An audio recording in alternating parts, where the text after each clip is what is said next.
ఈ మాల వేసుకున్న వాళ్ళని మేము దైవ స్వరూపంగా అయ్యప్ప స్వామి భక్తులుగా కాకుండా సమానులుగా చూస్తాము.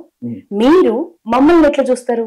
అయ్యప్ప స్వామి గాని, అయ్యప్ప స్వామి రూపంగానే చూస్తాం. అప్పుడైనా ఎప్పుడైనా అంతే, స్వామి రూపంగానే. మొట్టమొదటి మాలధారణ చేసేటప్పుడే జ్ఞానముద్ర, రుద్రముద్ర, ఆ అయ్యప్ప మాల యొక్క మంత్రాన్ని చెప్పిన తర్వాత ఏ రూపంగా కనిపించినా గానీ స్వామి రూపంగానే భావించారు. ఎవరు కనిపించారు, దేన్ని చూసినా స్వామి రూపంగానే భావించారు. స్వామిని మనం సంబోధిస్తూ ఆ విధంగానే నడుస్తుంది. కాబట్టి మనకు అదే నాకు మొదటి నియమం అనిపిస్తున్నట్టు.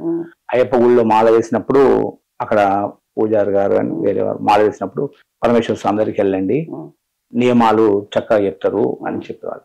మొట్టమొదటి నియమం ఇదే. ఇప్పటికి కూడా అదే చెప్తుంటాం. మా దగ్గరకు ఎవరన్నా వస్తే, కన్యాస్వామి వస్తే మొట్టమొదటి నువ్వు ఏ పూజ వచ్చింది, నేను ఇంత గొప్ప పూజ చేసిండు, నేను పూజ చేయలేదనే విషయాన్ని పక్కన పెట్టేసి నువ్వు ఒకటే నియమం, నీ నోటి వెంబడికి ఎప్పటికీ స్వామి చేసిన వెప్ప నిరంతరం నీ మనసు లోపల ఆ స్మరణ కొనసాగుతున్నారు. అప్పుడే నిన్ను భగవంతుడు హక్కును చేర్చుకుంటాడు. వందల వేల లక్షల కోట్ల మంది ఉంటారు ఇక్కడ ఆ స్వామి దీక్ష తీసుకొని.